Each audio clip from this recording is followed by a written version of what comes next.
Here I've got my phone iron-free, and let me show you how to clear browsing data on the following device. At first you have to open the browser that you are using. In my case it's Google Chrome.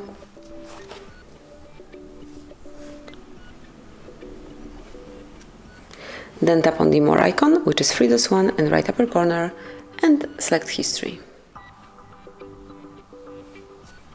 Let me do it one more time. Okay, so we've got it here. Then click on Clear Browsing Data. And as you can see, you've got basic and advanced options. So under basic, you can mark browsing history, cookies and site data, and also cached images and files.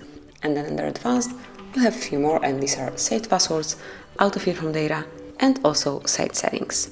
So just mark those that you would like to remove, that you would like to get rid of.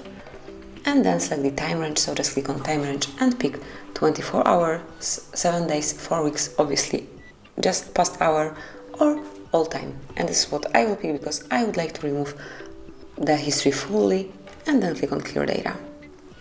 Confirm that you would like to do it by tapping on Clear. And that's it. As you can see, you've just cleared browsing data. There is no history here. Thank you for watching. Please subscribe our channel and leave the thumbs up.